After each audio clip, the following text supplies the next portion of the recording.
वालेकुम व्यूवर्स। उम्मीद है कि आप ठीक होंगे और आपका रमज़ान जो है वो बहुत अच्छा गुज़र रहा होगा और आपके रोज़े बहुत अच्छे से जा रहे होंगे। चलिए आज हम जो है वो पढ़ते हैं हायर परचेज़ मेथड। इस वीडियो में हम हायर परचेज़ के बारे में बात करेंगे कि जब एक पर्सन अपनी ज़रूरियात ज़िंदगी को पूरा नहीं कर पा रहा होता और उसको वो चीज़ चाहिए होती है और उसके पास पैसे मौजूद नहीं होते तो फिर क्या हो सकता है। तो आजकल जो है वो किस्तों वाला सिस्टम है कि लोग किस्तों पे चीज़ें ख़रीदते हैं। आप थोड़े पैसे जमा करवाते हो और वो थोड़े पैसे जमा करवा के आप चीज़ को ख़रीद लेते हैं और फिर आप उसको इस्तेमाल करना शुरू हो जाते हैं और with the passage of time आप थोड़े थोड़े पैसे करके दे देते हैं और एट द एंड वो किस्तें ख़त्म हो जाती हैं और चीज़ जो है वो मुकम्मल तौर पे आपकी ओनरशिप में आ जाती है। इसको हम हायर परचेज़ मेथड कहते हैं। अब इस हायर परचेज़ मेथड को रिकॉर्ड किया जाता है अकाउंटिंग मतलब बुक्स ऑफ अकाउंट्स में। उस बुक्स ऑफ अकाउंट्स में हमने इसको रिकॉर्ड करने के लिए इसका एक ब्रेकअप टेबल बनाना होता है। तो चलिए हम इसका सवाल पढ़ते हैं और इस सवाल के सॉल्यूशन पे आएंगे कि हमें क्वेश्चन जो है वो किस तरह से गिवन होगा और हमने इसका सॉल्यूशन जो है वो किस तरह से करना है। कहते हैं from the following information you are required to pass journal entries in the books of hire purchase for 2 years. कहा जाता है कि आपने जर्नल एंट्रीज बनानी है हायर परचेज़र की बुक में 2 सालों के लिए। हायर परचेज़र वो बंदा होता है जिसने चीज़ परचेज़ करनी है इंस्टॉलमेंट पे, किस्तों पे, और हायर वेंडर वो बंदा है जिसने चीज़ें सेल करनी है। ठीक है, उस सेलर को हम जो है जो किस्तों पे चीज़ें सेल करता है उसको हम हायर वेंडर का नाम देते हैं, लेकिन वो बंदा जो चीज़ों को परचेज़ करता है उसको हम हायर परचेज़र का नाम देते हैं। इसमें कहता है cash price for the machine is 1,11,750।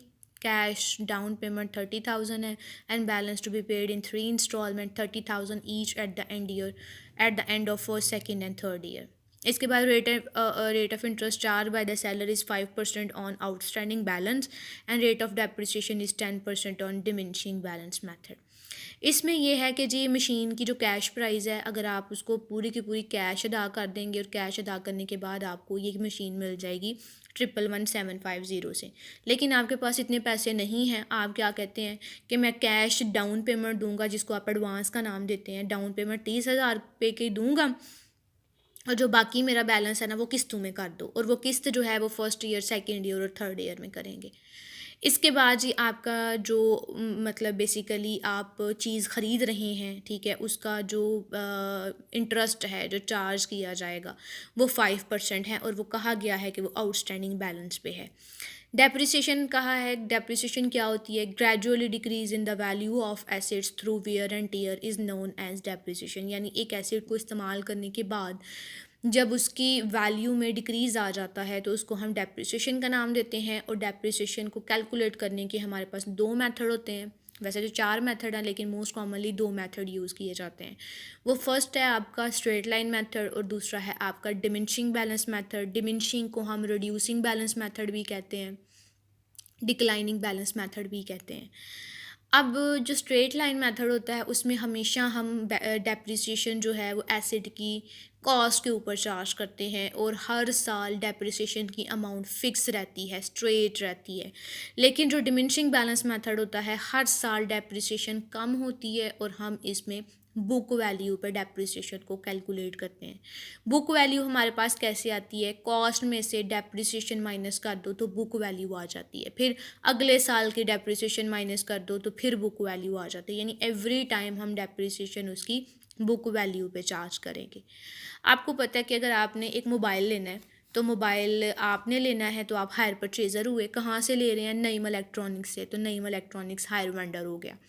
अब वो मोबाइल जो है वो 30,000 रुपये का है, कैश में आप लेंगे, लेकिन जो नईम इलेक्ट्रॉनिक्स वाले हैं वो आपको 30,000 रुपये का नहीं देंगे, वो आपको 38,000 रुपये का देते हैं। ठीक है, तो वो जो 38,000 है ये हायर परचेज प्राइस है। कैश प्राइस 30,000 और हायर परचेज प्राइस 38,000। अब जो 8,000 रुपया हम ज़्यादा दे रहे हैं ये ज़्यादा बेसिकली इंटरेस्ट है। ठीक है, अब ये इंटरेस्ट उसने कहा है कि ये 5% है और आउटस्टैंडिंग बैलेंस के ऊपर लेना है। तो चलिए इस क्वेश्चन को हम सॉल्व करते हैं। इसमें हम सोल्यूशन में हमने इस पॉइंट को हाईलाइट कर लेना है। ये पॉइंट हमें ये कह रहा है कि बुक्स ऑफ अकाउंट्स में इसकी 2 साल की एंट्रीज बताओ, ठीक है। तो अब हमने ब्रेकअप टेबल बनाना है।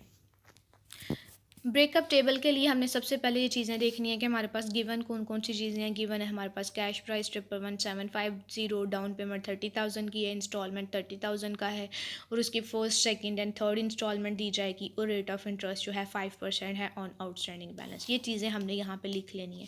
अब हमने इसका ब्रेकअप टेबल बनाना है। ब्रेकअप टेबल के लिए हमारे पास टेबल है, डेट डिटेल है, कैश प्राइस है, कैश प्राइस के बाद इंस्टॉलमेंट है और टोटल है, ठीक है। इंस्टॉलमेंट में आपको पता है कैश प्राइस भी होती है और इंटरेस्ट का पोर्शन भी शामिल होता है। आपने ये 2 कॉलम इसके अंदर बना लेने हैं। अब हम इस क्वेश्चन को सॉल्व करते हैं, ब्रेकअप टेबल को कंप्लीट करते हैं। इसमें सबसे पहले हमने मशीन लिखना है। मशीन की जो जितनी भी कैश प्राइस है, कैश प्राइस के कॉलम में हमने 111750 लिख देना है। अब हमारी जो है वो डाउन पेमेंट दे रहे हैं, डाउन पेमेंट 30,000 की है। आपने यहाँ पे लिखने से पहले सबसे पहले टोटल में लिखना है। टोटल में डाउन पेमेंट लिखनी होती है। इस टोटल में जो डाउन पेमेंट है पूरी की पूरी कैश प्राइस होती है, इसके अंदर इंटरेस्ट का पोर्शन शामिल नहीं होता, ठीक है। दोबारा से इस पॉइंट को बोलती हूँ, इसको मेमोराइज़ कर लीजिएगा। जो डाउन पेमेंट होती है वो पूरी की पूरी कैश प्राइस होती है, इसके अंदर इंटरेस्ट का पोर्शन नहीं होता। इस वजह से हम यहाँ पे इंटरेस्ट को ज़ीरो लिखते हैं और ये जो कैश प्राइस है ये कैश प्राइस में से माइनस हो जाती है। जैसे कि आपके पास एग्जांपल है कि आपने मोबाइल लेना है, ठीक है, 38,000 रुपये का वो मोबाइल है, लेकिन अब क्या करते हैं, आपके पास सिर्फ़ और सिर्फ जो है वो 10,000 रुपये है। आप 10,000 रुपया देते हो और 10,000 देने के बाद बाकी आपके पास 28,000 रह जाता है। उस 28,000 की आप किस्तें करवा लेते हो, ठीक है। उस 28,000 की आपने किस्तें करवा ली, फॉर एग्ज़ाम्पल 4 किस्तें करा लेते हो, तो यानी 7,000 हर मंथ आप देंगे, ठीक हो गया। अब ये जो 7,000 बेसिकली आप दे रहे हैं, ठीक है, ये इसमें आपका इंटरेस्ट भी शामिल है। अब कितना इंटरेस्ट शामिल है और कितनी कैश प्राइस शामिल है ये हमने डिराइव करनी है। तो इसके लिए सबसे पहले हमने क्या करना है कि मशीन की जो डाउन पेमेंट है ये माइनस की, तो हमारे पास 81,750 आ जाए। अब पहली इंस्टॉलमेंट हमने देनी है, तो पहली इंस्टॉलमेंट 30,000 की है। ये जो 30,000 है हमने यहाँ पे लिख लेना है। अब इस 30,000 में कैश प्राइस कितनी है और इंटरेस्ट कितना है ये हमने कैलकुलेट करना है। अब इंटरेस्ट के लिए उसने हमें दिया है 5% ऑन आउटस्टैंडिंग बैलेंस, तो ये आउटस्टैंडिंग बैलेंस हमारे पास 81,750 है। इस 81,750 का हमने 5% ले लेना है, हमारे पास आ जाएगा 4087.5, तो हम यहाँ पे इंटरेस्ट कर लेंगे 4088, ठीक है। अब ये 30,000 में से इंटरेस्ट इतना है तो कैश प्राइस कितनी होगी, तो हमने क्या करना है, इस 30,000 में से माइनस कर देना है इंटरेस्ट की रकम, तो हमारे पास आ जाता है 25,912, ठीक है। अब जी हमने ये जो कैश प्राइस है इसको उठा के 25,912 को यहाँ पे लिखना है, इसमें से ये माइनस कर देना है, तो हमारे पास आ जाएगा 55,837, तो इसको हम लिख देंगे आउटस्टैंडिंग बैलेंस। अब अगली बारी आती है सेकंड इंस्टॉलमेंट की, तो सेकंड इंस्टॉलमेंट के लिए भी हमने यही कैलकुलेशन करनी है। सेकंड इंस्टॉलमेंट में हमारे पास 30,000 की इंस्टॉलमेंट है, ठीक है। अब इस 30,000 में से इंटरेस्ट कितना है, एज इट इज़ हमने इंटरेस्ट की आउटस्टैंडिंग बैलेंस के ऊपर कैलकुलेशन करनी है। अब हमारे पास आउटस्टैंडिंग बैलेंस है 55,837, इसका हमने अब 5% ले लेना है। 5% लेने के बाद हमारे पास वैल्यू आ जाती है 2791.875, यानी हम यहाँ पे लिख देंगे 2792, राउंड फिगर कर देंगे। अब इस 30,000 में से ये इंटरेस्ट की रकम हमने माइनस कर दी, हमारे पास 27,208, ये हमारे पास कैश प्राइस बन जाती है। अब ये जो कैश प्राइस है इस कैश प्राइस में से माइनस हो जाएगी, तो ये 27,208 आ जाएगा, ठीक है। इसमें से ये माइनस कर देंगे,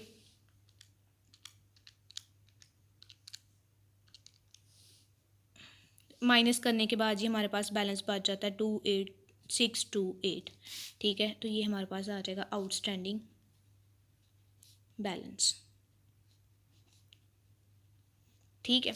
अब हमने इस क्वेश्चन को इधर ही छोड़ देना। क्यों इधर छोड़ देना? क्योंकि उसने हमें कहा है कि सिर्फ 2 ईयर्स का जो है हमें एंट्रीज़ पास करके दो। तो एंट्रीज़ पास करने के लिए सबसे पहले हमें ब्रेकअप टेबल बनाना पड़ेगा। ब्रेकअप टेबल के लिए पहली इंस्टॉलमेंट पहले साल में दी, ठीक है, दूसरी इंस्टॉलमेंट दूसरे साल में दी, और हमने इस ब्रेकअप टेबल को कंप्लीट कर लिया। अब हम आगे बात करते हैं जर्नल एंट्रीज़ की, जो कि हमने हायर परचेज़र की बुक में करनी है। अच्छा जी, तो अब हमने क्या करना है कि ये हायर परचेज़र की बुक हमने बना ली है, जर्नल का हमने फॉर्मेट बना लिया। इस जर्नल के फॉर्मेट में मैंने जो है इस पेज को 2 सेक्शन में डिवाइड कर दिया है, जिसमें इस साइड पे और इस साइड पे एंट्रीज़ होंगी, आमने सामने होंगी, तो इजी हो जाएगा। आपने ये याद रखना है कि एंट्रीज़ का सीक्वेंस ये होगा कि जो फर्स्ट एंट्री होगी फर्स्ट ईयर की, वो फर्स्ट ईयर में सबसे पहले तो मशीनरी ख़रीदी जाएगी, तो मशीनरी हम डेबिट कर देंगे, मशीन डेबिट, और हायर वेंडर क्रेडिट, ठीक है, हायर वेंडर क्रेडिट ये आ जाएगा 111,750 से, 111,750 से। Being machine is purchased on hire purchase basis. तो ये हम नरेशन लिख लेंगे। इस नरेशन के बाद जी हम नीचे लाइन लगा देते हैं, और ये लाइन लगाने के बाद हमारी जो जर्नल एंट्री है वो कंप्लीट हो जाती है। अब ये हमें ये बता रही है कि सबसे पहले साल में मशीन ख़रीदी गई किस्तों पे। जब भी हम कोई एसेट ख़रीदते हैं तो उस एसेट का नाम डेबिट हो जाता है और उस बंदे का नाम क्रेडिट हो जाता है जिससे हम ख़रीद रहे हैं। लेकिन यहाँ पे उस बंदे का नाम नहीं है, इसलिए हम हायर वेंडर यहाँ पे लिखेंगे। वेंडर अकाउंट नहीं लिखा, हायर वेंडर इसलिए लिखा है क्योंकि हमने इंस्टॉलमेंट पे इसको परचेज़ किया है। तो मशीनरी डेबिट और हायर वेंडर क्रेडिट। अब हम इसके बाद हमने डाउन पेमेंट दी थी, तो डाउन पेमेंट के लिए अब हायर वेंडर डेबिट और बैंक अकाउंट क्रेडिट। ये हमारे पास जी 30,000 है, 30,000 की हमने डाउन पेमेंट दे दी थी। इसके बाद हम यहाँ पे लिख देंगे being payment of amount as down, ठीक है, कि हमने डाउन पेमेंट इसकी की है। इसके बाद डाउन पेमेंट करने के बाद हमने जी इसकी इंस्टॉलमेंट पे आए थे। इंस्टॉलमेंट के लिए सबसे पहली बात ये है कि हमने इंटरेस्ट को ड्यू करना है। सबसे पहले इंटरेस्ट की कैलकुलेशन होगी, तो इंटरेस्ट की कैलकुलेशन के लिए इंटरेस्ट एक्सपेंस डेबिट, ठीक है, और इंटरेस्ट एक्सपेंस के बाद हम हायर वेंडर क्रेडिट करेंगे। हायर वेंडर यानी लाइबिलिटी क्रिएट करेंगे, क्रेडिट। अब ये जो पहले साल का इंटरेस्ट था, फर्स्ट इंस्टॉलमेंट का इंटरेस्ट था, वो था 4088, ठीक है। अब हमने क्या करना है, यहाँ पे 4088, ठीक है, और यहाँ पे हमने नरेशन पास कर देनी है being interest is due. Due से मुराद ये होता है कि अभी आउटस्टैंडिंग है, अभी हमने क्रिएट किया है। अब हमने क्या करना है, इंटरेस्ट को हमने कैलकुलेट कर लिया। इंटरेस्ट की कैलकुलेशन के बाद अब हमने क्या करना है कि इंस्टॉलमेंट पे कर देनी है। जब इंस्टॉलमेंट पे करनी है तो इसकी एंट्री पास होगी hire vendor debit to bank account credit, और ये आ जाएगा 30,000 की। 30,000 की इंस्टॉलमेंट थी, हमने 30,000 पे कर दिया। अब इस 30,000 के अंदर ये इंटरेस्ट शामिल है। आपको पता है पीछे कि जो 30,000 था इसमें कैश प्राइस और इंटरेस्ट दोनों चीज़ें शामिल थी। तो इस वजह से अब हमने क्या किया कि पहले इसको ड्यू किया, ड्यू करने के बाद हमने पे कर दिया, और हम यहाँ पे नरेशन लिख देंगे बीइंग इंस्टॉलमेंट इज़ पेड, और हम नरेशन को क्लोज़ कर देंगे। अच्छा जी, इसके बाद हमारी नेक्स्ट एंट्री के ऊपर हम मूव करते हैं। वो नेक्स्ट एंट्री के भाई हमने मशीन परचेज़ कर ली, मशीन के बाद हमने इसकी डाउन पेमेंट कर दी, डाउन पेमेंट के बाद हमने इंटरेस्ट को ड्यू कर लिया, इंटरेस्ट के बाद हमने इसकी जो है वो इंस्टॉलमेंट पे कर दी। अब पूरा साल हमने इसको यूज़ किया, और जब हम यूज़ करेंगे तो हमारे पास जी एक मशीन की वैल्यू डिक्रीज़ होगी, और इस डिक्रीज़ वैल्यू को हम डेप्रिसिएशन का नाम देते हैं। डेप्रिसिएशन के लिए एंट्री को रट लें कि हमारे पास यही एंट्री होती है, जिस भी एसेट की डेप्रिसिएशन होती है उसके लिए हम एंट्री पास करते हैं डेप्रिसिएशन एक्सपेंस डेबिट और मशीनरी क्रेडिट। इसके लिए हमें उसने दिया हुआ था बुक के अंदर, हमारे पास गिवन था कि rate of depreciation is 10% on diminishing balance method.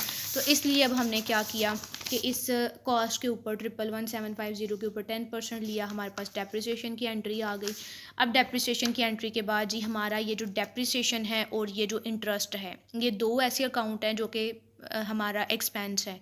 अब हमने इसको क्लोज़ करना है। क्लोज़ करने के बाद के लिए हम एंट्री पास करेंगे, क्योंकि ये डेबिट हो रहे हैं। जब इसको क्लोज़ करेंगे तो ये क्रेडिट हो जाएगा, तो एंट्री पास हो जाएगी profit and loss account debit और इंटरेस्ट क्रेडिट और डेप्रिसिएशन क्रेडिट। इन दोनों की अमाउंट को जमा करके, यानी ये जो डेप्रिसिएशन की अमाउंट है और ये जो इंटरेस्ट की अमाउंट है, जमा करके यहाँ पे लिख देंगे। तो हमारे पास सीक्वेंस कुछ इस तरह से एंट्री का आ जाएगा। सबसे पहले मशीनरी को परचेज़ करने की एंट्री, उसके बाद उसकी डाउन पेमेंट की एंट्री, डाउन पेमेंट के बाद इंटरेस्ट ड्यू हुआ, इंटरेस्ट के बाद इंस्टॉलमेंट पे की, इंस्टॉलमेंट के बाद हमने डेप्रिसिएशन कैलकुलेट की और फिर हम उस डेप्रिसिएशन को हम जो है वो और इंटरेस्ट को अकाउंट को क्लोज़ कर देंगे। तो ये पूरे का पूरा काम हमारा फर्स्ट ईयर के अंदर हुआ है। ठीक है, अब हम सेकेंड ईयर की बात करते हैं कि दूसरे साल में क्या हुआ। अच्छा जी, अब हम सेकेंड ईयर की बात करते हैं। ऐसे तो सेकेंड ईयर में तो ना ही हम एक चीज़ आपने याद कर लेनी है, मेमोराइज़ कर लेनी है कि ये दो एंट्रीज़ बस नहीं होंगी। ठीक है, ये परचेजिंग की और डाउन पेमेंट की, क्योंकि परचेजिंग और डाउन पेमेंट सिर्फ पहले साल में होती है। हमारी यहाँ से लेके एंट्रीज़ जो इंटरेस्ट की है, इंस्टॉलमेंट पे की है, डेप्रिसिएशन की है और अकाउंट को क्लोज़ करने की है, ये एज़ इट इज़ एंट्रीज़ जो हैं वो अगले दूसरे साल में रेप्लिकेट हो जाएंगी कि वही एंट्री पास करेंगे। Interest expense debit, hire vendor credit, पहले इंटरेस्ट ड्यू होगा, फिर hire vendor debit to bank credit, instalment पे की जाएगी। इंस्टॉलमेंट के बाद हम डेप्रिसिएशन की बात करेंगे, लेकिन अमाउंट चेंज हो जाएगी। अब हमने क्या करना है, ये दूसरे साल का देख लेना है। दूसरे साल की हमारी इंस्टॉलमेंट 30,000 की है और इंटरेस्ट हमारे पास 2792 है। तो हमने ये इंटरेस्ट की जगह पे 2792 रकम पुट कर देनी है। दूसरे साल की इंस्टॉलमेंट 30,000 है। अब हमने डेप्रिसिएशन को कैलकुलेट करना है, क्योंकि ये डिमिनिशिंग बैलेंस मेथड है और डिमिनिशिंग बैलेंस मेथड में जो डेप्रिसिएशन है वो बुक वैल्यू पे कैलकुलेट की जाती है। और बुक वैल्यू हमारे पास कैसे आती है, कॉस्ट में से डेप्रिसिएशन को माइनस कर देंगे तो बुक वैल्यू आ जाएगी। यानी कॉस्ट थी हमारे पास 111,750, इसमें से ये पिछले साल की जो डेप्रिसिएशन थी, ये जो हमने रिकॉर्ड की थी, इस डेप्रिसिएशन को माइनस किया, बुक वैल्यू आ गई। इस बुक वैल्यू के ऊपर 10% कैलकुलेट किया तो हमारे पास डेप्रिसिएशन आ गई।